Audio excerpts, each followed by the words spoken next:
Nous, entrepreneurs, donc je suis Benjamin Delsalle, coach d'affaires, certifié par, Action Coach, basé à Lyon et je suis convaincu avec mes confrères que la réussite, des PME locales contribue à une économie prospère et également à construire un monde souhaitable pour toutes et tous et c'est pourquoi dans Nous, entrepreneurs, nous donnons, la parole à des dirigeants de PME de la région afin qu'ils nous partagent leur histoire, leur parcours, leurs apprentissages aussi et puis les défis qui peuvent, se présenter à eux et aujourd'hui, du coup, nous, interviewons, Hugo Boudet de Evented. C'est comme ça qu'on dit, Hugo?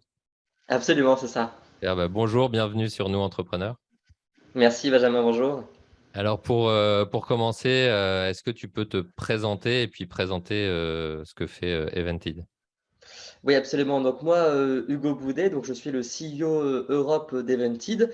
Alors Evented, c'est une start-up, plutôt scale-up, maintenant créée il y a donc 4-5 ans, qui est en fait spécialiste des solutions financières pour le tourisme, l'événementiel, les stades, les arénas, etc.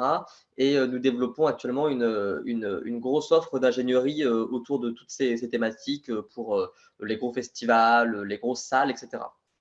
OK, génial et alors parce que pour que les personnes qui nous regardent et qui nous écoutent comprennent un petit peu mieux, est-ce que tu peux donner peut-être des exemples de ce que vous faites? Tu m'avais parlé de prendre, quand on avait discuté une fois précédente, tu m'avais parlé Mmh.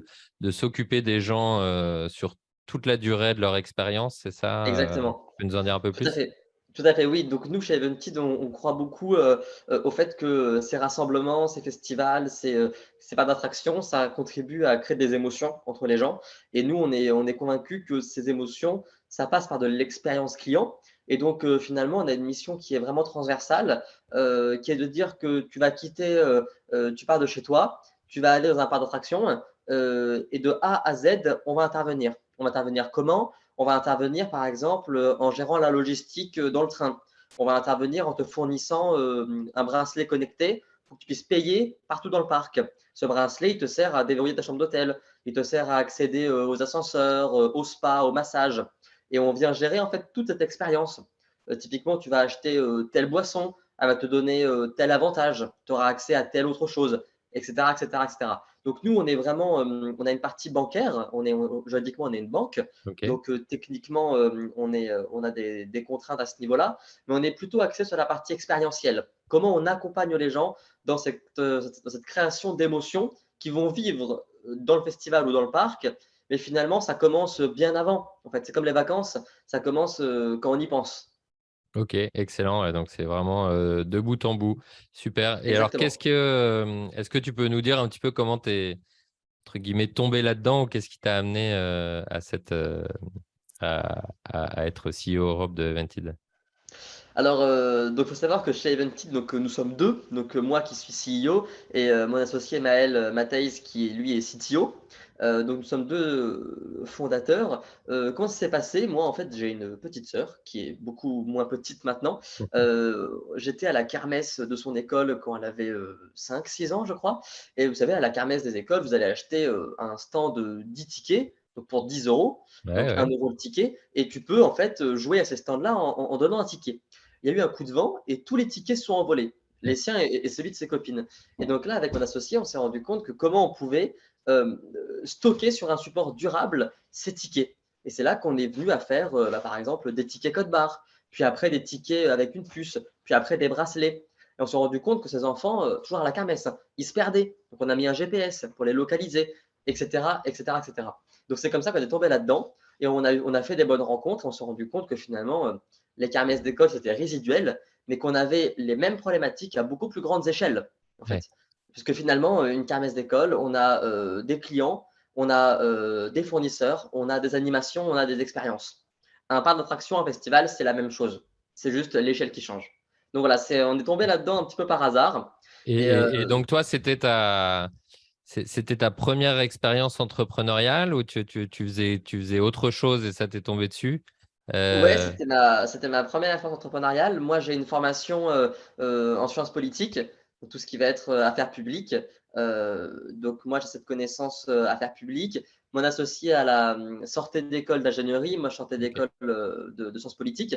Et donc finalement, en sciences politiques, on apprend beaucoup de choses, mais pas fondamentalement comment on gère une entreprise. Donc ça a été vraiment le grand bain tout de suite. Ouais, Mais, c'est mais non, marrant que tu dises ça on parce sortait d'école. que donc moi, en tant que coach d'affaires, avec les personnes que je rencontre ou les clients que j'accompagne, tout le monde me dit: «Ah oui, mais sûrement les autres dans leur, formation ont appris à devenir entrepreneur, mais moi, ça faisait pas partie de mon cursus». Je sais pas si tu as déjà fait le test, à demander à 10 entrepreneurs par rapport à leur cursus, mais tu es à peu près sur du 100 de ça faisait pas trop partie du cursus de démarrage, ouais. Ouais, tout à Mmh. fait. Bah, on vient tous d'autres choses et je pense que ce sont des synergies qui sont créées et puis on arrive dedans, puis on se dit: «Mais c'est pas mal» et on essaye, on développe et puis on y va, quoi. Ouais, donc tu as vu ça, tu étais en recherche d'une idée ou c'est venu un petit peu comme ça? Comment ça s'est passé? Non, c'est venu vraiment comme ça. On n'avait pas du tout on avait cette fibre avec Maël, entrepreneuriale, mais c'était vraiment des petits projets pour des voisins, pour des gens qui avaient des problématiques, plutôt technologiques.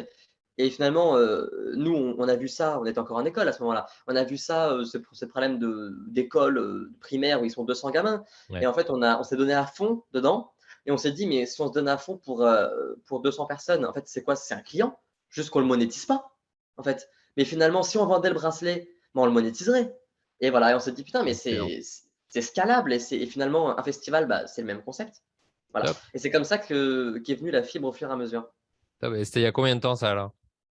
C'était, alors, on a fait le constat il y a 5 ans environ, OK. et maintenant on a lancé ça il y a 4 ans. Donc c'était il y a 4-5 ans à peu près. OK, d'accord, génial, et du Donc il y a coup, eu, tu donnais des exemples, un petit peu, tu parlais de parcs d'attraction, d'événements. Du coup, si vous travaillez, est-ce que tu peux me décrire un peu ton client type ou éventuellement client idéal? Ça permet aussi peut-être il y a un des objectifs dans ces interviews, c'est de mettre, les entrepreneurs en valeur, de créer des connexions aussi, et donc, mieux tu peux nous décrire ton client type, et plus on pourra créer de connexions et apporter de la valeur au réseau.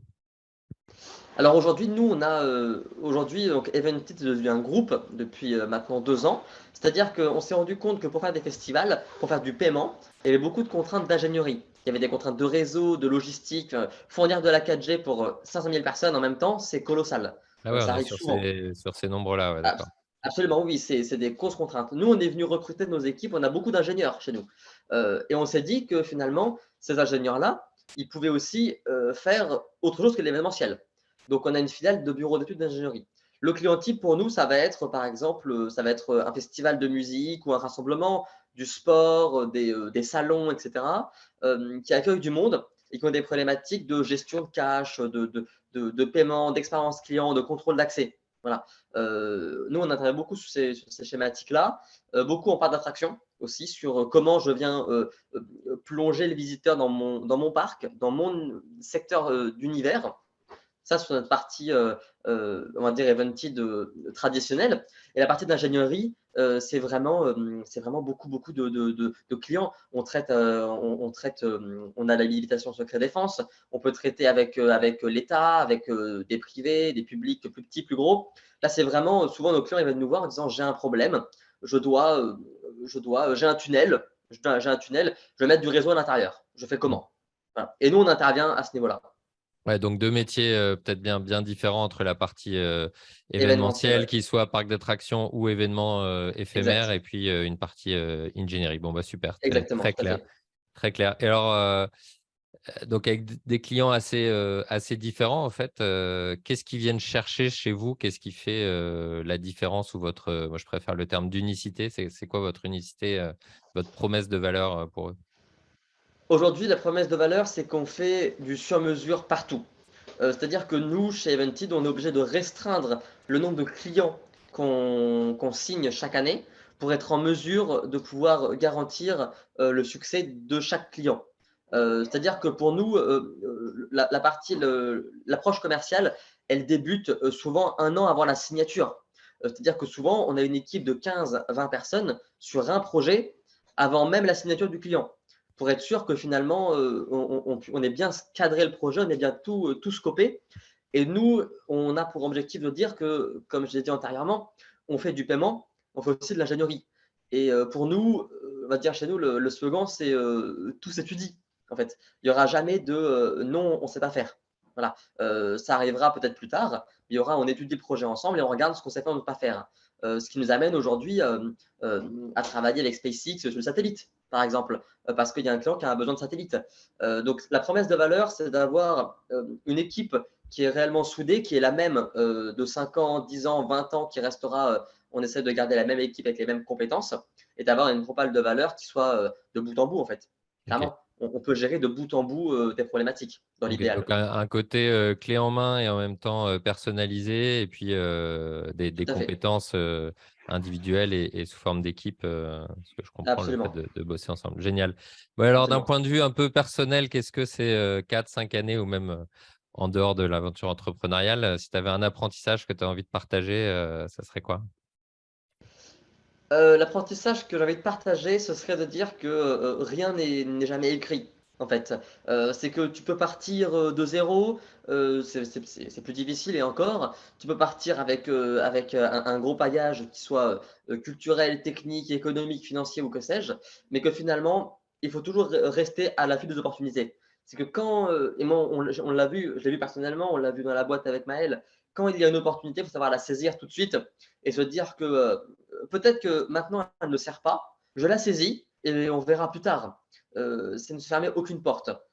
Et surtout, il faut aussi, c'est un mot qu'on dit souvent à tort et à travers, mais c'est la résilience en fait. C'est de pouvoir se dire que c'est pas une fatalité, que c'est dur. Forcément, c'est dur parce qu'il y a des contraintes qui sont les vôtres, etc. Mais qu'il y a toujours un moment où il y aura une bonne personne, un bon contact. Et moi, je crois beaucoup aux relations humaines. Je crois beaucoup aux synergies et je pense que sont des rencontres, souvent fortuites, qui font les projets, Ok, donc ouais, souvent. rester à l'écoute, câblé sur l'humain aussi, génial. Bah, c'est après Ouais, intéressant. J'ai une quin- ça peut se prendre dans ce sens-là. Et puis la difficulté après de quand même garder un cap tout en restant ouvert, c'est souvent un jeu d'équilibriste tout à fait, intéressant en tant tout à fait. qu'entrepreneur entre garder la stratégie et puis rester ouvert aux opportunités. Ouais. J'aime bien cette approche et j'aime bien un de mes mots préférés dans la langue française, c'est sérendipité Ouais, qui décrit un petit peu ça. Top. tout à fait. Bah, justement, tu parlais de moments difficiles, de résilience, et cetera. Donc, il y a des contextes, conjoncturels, bon, qui continueront à se répéter, qui seront différents, et cetera. Comment, vous avez été pas mal touché, par exemple, au niveau covid avec l'événementiel, et Absolument, cetera, ou autre. absolument. Comment est-ce que vous vous adaptez à ça? Alors nous, c'est pas tant le concept conjoncturel qui a été difficile puisque, en tant que banque, on a dû, se faire agréer par différents régulateurs en Europe. Donc, finalement, le covid nous a servi puisque c'était le moment où on avait très peu de charges, où finalement on a pu faire les démarches d'agrément, se mettre en conformité, baquer la technique, la R&D. Non, le plus difficile pour nous, ça a été parce qu'en fait, l'entrepreneuriat, c'est y aller avec ses tripes, en fait. C'est exactement ça. Et nous, finalement, on n'avait aucun réseau là-dedans. Mon collègue avait fait de l'ingénierie acoustique, mais c'était rien à voir avec l'organisation de festival. Donc finalement, pour nous, le plus difficile, ça a été d'aller démarcher les clients, de leur dire hein, grossièrement, j'ai un truc à vous proposer, ça n'engage à rien, on regarde ensemble, c'est mieux, c'est pas bien, on reste bons amis. Et pour nous, ça a été le nombre de fois où on nous a dit, je ne suis pas intéressé. Mais pas intéressé par quoi? Je n'ai pas le temps de t'expliquer. Et donc finalement, on s'est rendu compte, mais on se dit: «Mais putain, mais le nombre de gens qui passent à côté, de projets, même pas les nôtres», parce que souvent quand on monte un projet, on pense que son produit, c'est le meilleur du monde, qui va sauver le monde entier. Ça, c'est faux, c'est souvent l'inverse.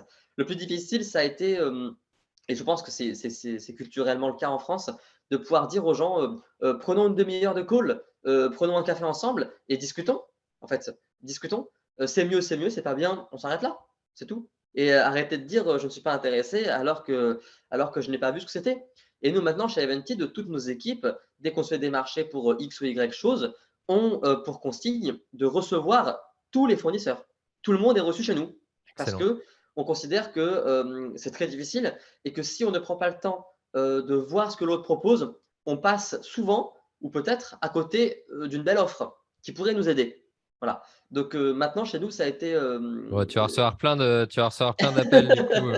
mais allez-y, mais il faut parce qu'on étudie tout et on croit aux synergies. Beaucoup, beaucoup, beaucoup. Excellent, excellent.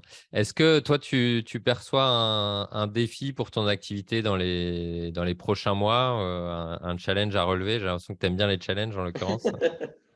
Ouais, absolument. Nous, le challenge à relever, ça va être, de pouvoir maintenant, on sent que le marché, en tout cas pivote. Ça va être de pouvoir faire pivoter, nos solutions, qui sont quand même, très réglementées parce que la banque, c'est très contraignant.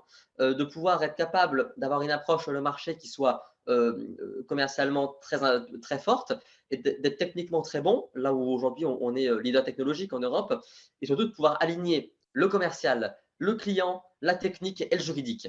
Donc ça va être une belle mission pour l'année 2023 avec de très beaux projets qui s'annoncent pour cette année. Et ça va être aujourd'hui le mot, enfin la phrase 2023, ça va être réaliser l'impossible. C'est Cool, exactement ça. Ça va être de génial, réaliser j'adore. ce qui n'a jamais été fait. Top. Excellent. Bah, écoute, c'est génial. J'ai peut-être une ou deux dernières questions de conclusion. Comment est-ce que toi, tu fais pour progresser? C'est quoi tes trucs pour apprendre et pour progresser? Alors pour progresser, moi je suis convaincu que, et puis Maël est totalement dans ce mood-là aussi, c'est qu'il faut qu'on soit curieux. Deux caractéristiques, être curieux et être passionné. Comment on est passionné? Ça, c'est quand on se lève le matin et qu'on a envie d'y aller. C'est qu'on se dit, «Mais, quel projet je vais faire aujourd'hui? Quelle folie je vais encore faire?» Et ça, c'est la passion. Donc moi, mon conseil, c'est si vous ne l'avez plus, changez de métier ou de secteur parce que vous allez, vendre des choses qui ne sont pas, pertinentes ou faire carrément éliminer du marché. Mm. Et la deuxième, mon 2e conseil, ce serait mon truc à moi, c'est la curiosité intellectuelle. C'est Mm. de se dire que, finalement, en tout cas chez nous en interne, tous nos salariés ont l'obligation, de faire, un nombre d'heures par semaine sur totalement autre chose que leur secteur. Donc un ingénieur, en IA va devoir faire, de la chaîne d'approvisionnement et finalement de pouvoir se dire: «OK, en fait, il y a des problématiques que j'ai pas vues ou d'autres métiers que j'ai pas vus» et finalement aujourd'hui, il y a on voit des choses qui sont, incroyables et c'est d'être curieux et dès qu'on a une info qui nous Excellent. qui Mm. nous fait tilt, on recherche, on regarde. Mm. Donc une vraie éponge, c'est un peu le fil rouge aussi de Ouais, différentes choses que tu nous as dit, rester tout à connecté fait. toujours sur notre écosystème. Excellent. Bah, écoute, top, c'est vraiment génial. Merci beaucoup. Une toute dernière question. Est-ce qu'il y a quelqu'un que tu aimerais entendre ou mettre en valeur ou de qui apprendre, etc. Enfin, il y a plein de raisons de faire venir des gens sur nous, entrepreneurs, qui tu pourrais nous recommander? Et écoute, je pourrais te recommander, Félix Basner de chez, Capsa, OK. sur Lyon, qui est, un leader, en Europe sur tout ce qui va être la partie conteneurs et c'est une très belle entreprise avec une belle croissance, des beaux projets, on a beaucoup à apprendre de lui, je pense. Donc heu, Bah, donc excellent. Félix de chez Top. Capsa, Et ouais. bah, tu vois, je ne le connais pas, donc ça sera l'occasion pour moi de le Mais je te connaître donnerai et de contact, bien le sûr, faire connaître à nos auditeurs. Top. absolument. Merci beaucoup, Hugo. Merci à vous tous de nous écouter, de nous avoir écoutés ou regardés. N'hésitez pas aussi à nous recommander des personnes que vous avez envie d'entendre, comme Hugo. Donc, n'hésitez pas à contacter Hugo et son équipe. Il nous a promis qu'il acceptait tout le monde, donc c'est top. Absolument. Merci, Hugo. À très bientôt et à bientôt à tous sur Nous Entrepreneurs. Merci beaucoup Benjamin, à bientôt à tous. Ciao.